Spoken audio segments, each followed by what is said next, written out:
नमस्कार दोस्तों, आप देख रहे हैं पनियाल स्टडी।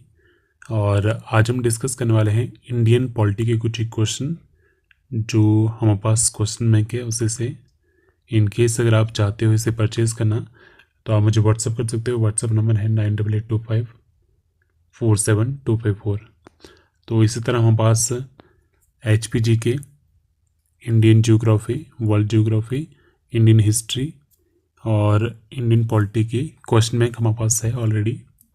तो इनमें आपके पास पर्टिकुलर सब्जेक्ट वाइज क्वेश्चन दिए गए हैं और उनके आंसर्स भी आपको पेज के साथ ही मिल जाएंगे, हर एक पेज के साथ, जिसका टाइम भी काफ़ी सेव हो जाएगा। इन केस अगर आप परचेज़ करना चाहते हो तो आप मुझे व्हाट्सएप कर सकते हो। तो चलिए फ़िलहाल स्टार्ट करते हैं फर्स्ट क्वेश्चन के साथ। क्वेश्चन क्या है, Rashtrapati Bhavan was design by, तो ये किसके द्वारा डिज़ाइन किया गया था? एडविन लुटियन के द्वारा। ऑप्शन सी करेक्ट आंसर इसका। नेक्स्ट क्वेश्चन क्या है, शक्ति स्थल इज रिलेटेड टू होम, शक्ति स्थल इसका संबंध किसके साथ है? करेक्ट आंसर इसका ऑप्शन ई इंदिरा गांधी के साथ। ऑप्शन ई करेक्ट आंसर इसका। नेक्स्ट क्वेश्चन देखते हैं और ये आपका दिल्ली राजघाट में है। नेक्स्ट क्वेश्चन क्या है, where was the first parliamentary form of government formed, प्रथम जो संसदीय स्वरूप की सरकार बनी थी वो कहाँ पे बनी थी? 132 का option E Britain. Correct answer इसका।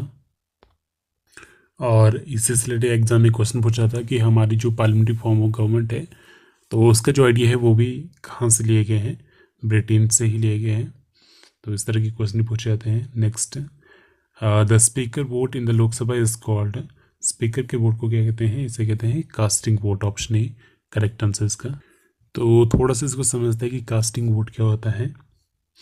ठीक है, मान लेते हैं कि आपकी पार्लियामेंट में कोई भी वोटिंग होती है लोकसभा में किसी भी बिल को लेके।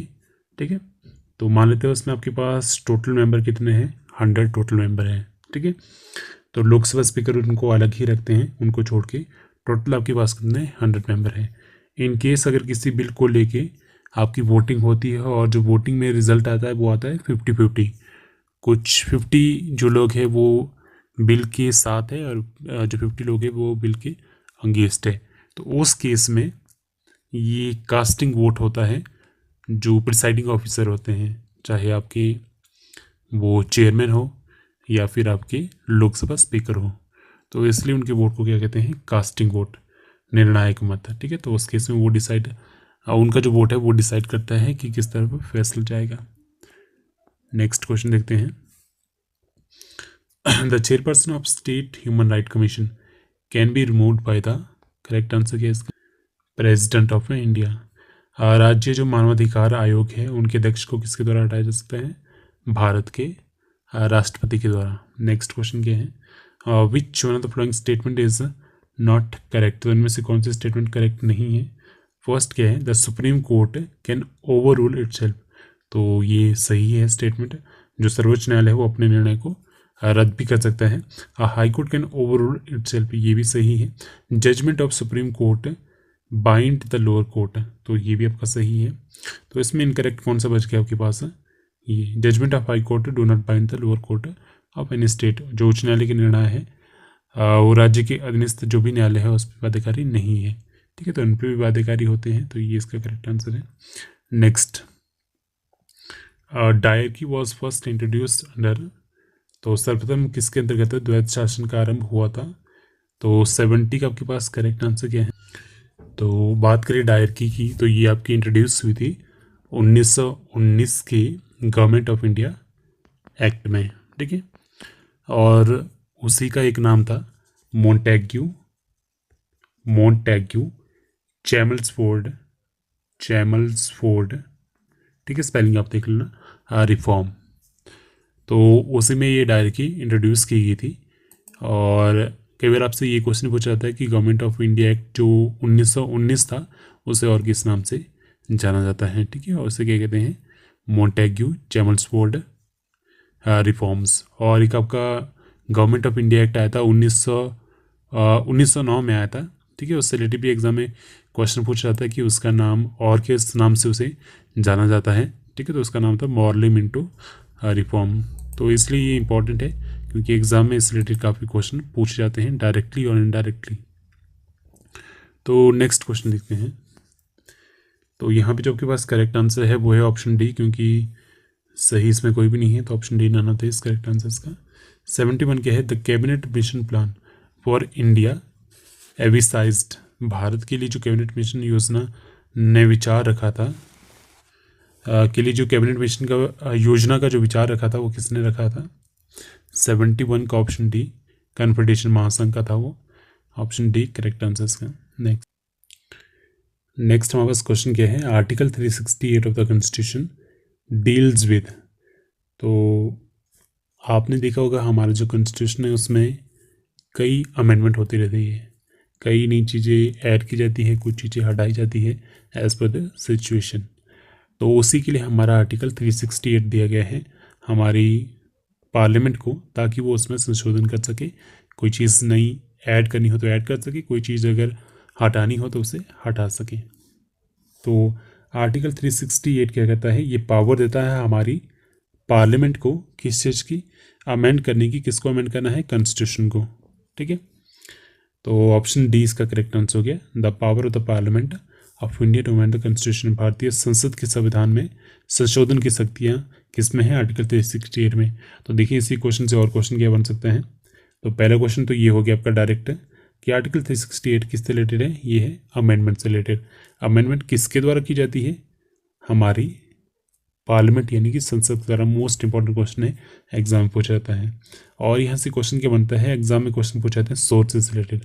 हमारा जो संविधान है, कॉन्स्टिट्यूशन हमारा जो बनाया गया है वो किसी न किसी देश से उसमें कोई ना कोई चीज़ से ऐड की गई है। ठीक है, कोई ना कोई फीचर जो भी हमारे संविधान का है वो कहीं ना कहीं से बोरो किया गया है। तो वैसे ही यहाँ पे क्वेश्चन बनता है कि जो अमेंडमेंट का जो प्रोसीजर है, किस तरह से अमेंडमेंट होनी है, तो ये जो प्रोसीजर है ये कहाँ से लिया गया है? तो ये लिया गया है साउथ अफ्रीका से। साउथ अफ्रीका से। ठीक है, तो ये इंपॉर्टेंट चीज़ है। साथ ही साथ और क्या चीज़ ली गई साउथ अफ्रीका से? जो भी इलेक्शन होते हैं राज्यसभा के मेंबर के, तो किस तरह से होने चाहिए, तो उसके जो प्रोसीजर है वो भी कहाँ से लिए गए हैं? साउथ अफ्रीका से। तो ये जो सोर्सेज है ये काफ़ी इंपॉर्टेंट है आपके लिए, एग्ज़ाम में पूछे जाते हैं। तो इसी से रिलेटेड मैं आपको छोटी छोटी चीज़ें बता देता हूँ जो एग्ज़ाम में आपके लिए इंपॉर्टेंट हो सकती है। तो सबसे पहले बात करते हैं आपके ऑस्ट्रेलिया, कंट्री वाइज बात करता हूँ मैं, जो इंपॉर्टेंट है। तो सबसे पहले आपके पास कंट्री आती है ऑस्ट्रेलिया। ठीक है, अगर आपको नहीं पता तो आप इन्हें नोट कर सकते हो। तो ऑस्ट्रेलिया से आपके पास इंपॉर्टेंट चीज़ क्या क्या लगी है? एक तो आपकी जो कंकरेंट लिस्ट है, समवर्ती सूची है, जिसमें आपकी स्टेट और सेंटर दोनों की लिस्ट बताई जाती है। और दूसरा आपका ऑस्ट्रेलिया से क्या ले गया है? जो जॉइंट सीटिंग होती है पार्लियामेंट की, जिसमें राज्यसभा के मेंबर बैठते हैं और लोकसभा के बैठते हैं, तो वो भी कहाँ से लिया गया आपका? ऑस्ट्रेलिया से। जॉइंट सीटिंग ऑफ पार्लियामेंट, दो चीज़ें ली गई है ऑस्ट्रेलिया से। ठीक है, उसके बाद बात करें कनाडा की। कनाडा से रिलेटेड एग्जाम में एक क्वेश्चन काफ़ी बार एग्जाम पूछा जाता है, वो है फेडरेशन, संघीय सरकार जो है, federation with a strong centre. ठीक है, तो जैसे हमारे देश में है तो हमारा क्या है? एक सेंटर है, बाकी स्टेट्स है, तो मेन जो पावर है वो किसके पास है? सेंटर के पास है। तो ये चीज़ कहाँ से ली गई है? कनाडा से ली गई है। इंपॉर्टेंट इसमें यही है। बात करें आयरलैंड की। ठीक है, आयरलैंड से जो मोस्ट इंपॉर्टेंट चीज़ ली गई है वो है आपकी DPSP, directive principle of state policy, जिन्हें कहते हैं हम राज्य के नीति निर्देशक सिद्धांत। इंपॉर्टेंट है। ठीक है, और आयरलैंड से क्या लिया गया है? एक आपके पास इलेक्शन ऑफ प्रेसिडेंट किस तरह से होने हैं वो भी आयरलैंड से ले गए हैं। मेनली इसमें पूछा था DPSP, बट आपको पता होना चाहिए। तो वैसे तो इसमें बहुत सारी चीज़ें हैं, लेकिन हम मेन चीज़ें बात करेंगे। उसके बाद बात करें जापान की। ठीक है, जापान से क्या लिया गया है? Establishment of law. तो लॉ के बारे में कोई क्वेश्चन आता है, एस्टेब्लिशमेंट उसकी किस तरह से होनी है, तो वो कहाँ से लिए गए हैं? जापान से लिए गए हैं। उसके बाद बात करते हैं रशिया की। और कई बार आपके पास ऑप्शन में रशिया रहता है, कई बार आपके पास ऑप्शन में रहता है USSR, सोवियत यूनियन जिसे हम पहले कहते थे। तो जो हमारी फंडामेंटल ड्यूटी है, मोस्ट इंपॉर्टेंट, कल जो एग्ज़ाम हुआ था जोवा का, उसमें ये क्वेश्चन भी पूछा गया था फंडामेंटल ड्यूटी का, जो कि 1976 में ऐड की गई थी। ठीक है, तो ये कहाँ से ली गई है, ये ली गई है रशिया से। ऑप्शन में यूएसएसआर आ गया, तो यूएसएसआर आप करेक्ट कर सकते हो। अब इससे क्या कहते हैं हम, रशिया। बात करें यूके की, यूनाइटेड किंगडम की, तो जैसा कि बताया गया कि जो हमारी पार्लियामेंट्री गवर्नमेंट है, जैसे हमारी राज्यसभा है, लोकसभा है, ठीक है, तो वो कहाँ से ली गई पार्लियामेंट्री गवर्नमेंट, वो आपकी ली गई है यूके से ली गई है। और यही आपके इम्पोर्टेंट है, इसमें सिंगल सिटीजनशिप हो गया या बाइकैमरलिज्म हो गया, ये भी यूके से लिए गए हैं। इंपॉर्टेंट मैं बता रहा हूँ। और उसके बाद बात करते हैं यूएसए की, अमेरिका से क्या ले गया है, मोस्ट इंपॉर्टेंट चीज़ आपकी जो फंडामेंटल राइट है, मौलिक अधिकार जो हमारे हैं, वो भी कहाँ से लिए गए हैं, आपके यूएसए से लिए गए हैं। बाकी इसमें एक इम्पॉर्टेंट आता है आपका जो जुडिशियल रिव्यू है, जुडिशियल रिव्यू, वो भी यूएसए से लिए गए हैं। जुडिशियल रिव्यू जो सुप्रीम कोर्ट्स के द्वारा किया जाता है, जुडिशियल रिव्यू। और उसके बाद बात करें जर्मनी की बात करते हैं, तो जर्मनी से क्या लिया गया है, जो जब भी हमारे देश में इमरजेंसी लगती है तो उस दौरान जो हमारे फंडामेंटल राइट होते हैं कुछ एक, वो सस्पेंड किए जाते हैं। तो उसका जो सस्पेंशन प्रोसीजर है फंडामेंटल राइट का, वो कहाँ से लिए गए हैं, जर्मनी से लिए गए हैं। उसके बाद साउथ अफ्रीका मैंने बता दिया, प्रोसीजर ऑफ अमेंडमेंट हो गया, और election of member of Rajya Sabha. उसके बाद आपके पास पता है फ्रांस, तो फ्रांस आपके पास लास्ट है इसमें इम्पोर्टेंट। तो फ्रांस से क्या लिया गया है, आपका जो रिपब्लिक है वो लिया गया है, रिपब्लिक का आइडिया। और उसके बाद जो हमारे पास आइडियल्स हैं, जैसे लिबर्टी हो गया, इक्वलिटी हो गया, फ्रेटर्निटी हो गया, जो हमारे प्रीएम्बल में बाद में ऐड किए गए थे, तो वो जो आइडियाज़ है वो भी कहाँ से लिए गए हैं, वो लिए गए हैं फ्रांस से। तो ये हर एक चीज़ इंपॉर्टेंट है, जो मेन थे वो मैंने आपको बता दिए। मोस्टली यही एग्ज़ाम पूछ जाते हैं, इसके अलावा भी बहुत सारे हैं, ठीक है, बट जो मोस्टली पूछे गए हैं एग्ज़ाम में वो मैंने आपको कवर करा दिए। इनकेस अगर आपको नहीं पता था आप इन्हें नोट कर सकते हो। Next, single citizenship in India is a gift from, तो अभी हमने इसकी बात की कि सिंगल सिटीजनशिप कहाँ से ली गई है, ये ब्रिटिश कॉन्स्टिट्यूशन से ली गई है, जो मैंने आपको अभी बताया, ठीक है। तो देखिए इस तरह के क्वेश्चन पूछे जाते हैं, और यहीं पे हमारा क्वेश्चन कवर हो गया। नेक्स्ट, सोशलिज्म रेफर्स टू, तो सोशलिज्म यानी कि समाजवाद क्या है, तो ऐसे स्टेट जो स्टेट कंट्रोल्ड इकोनॉमी, जो आपकी अर्थव्यवस्था है जब वो कंट्रोल की जाती है राज्य के द्वारा, तो उससे क्या कहते हैं, सोशलिज्म। तो आपने पढ़ा होगा सोशलिज्म, कैपिटलिज्म, मिक्स्ड इकोनॉमी, तो इस तरह के होते हैं। तो उसमें सोशलिज्म क्या हो गया, जिसमें आपकी जो अर्थव्यवस्था का नियंत्रण है वो किसके पास होता है, राज्य के पास होता है। The constitution of India describe India as, तो भारत का संविधान भारत को किस तरह दर्शाता है, तो ये दर्शाता है यूनियन ऑफ स्टेट। ये क्या है, राज्यों का संघ। तो प्रियम्बल जब आप पढ़ोगे तो उसमें स्टार्टिंग में लिखा होता है यूनियन ऑफ स्टेट।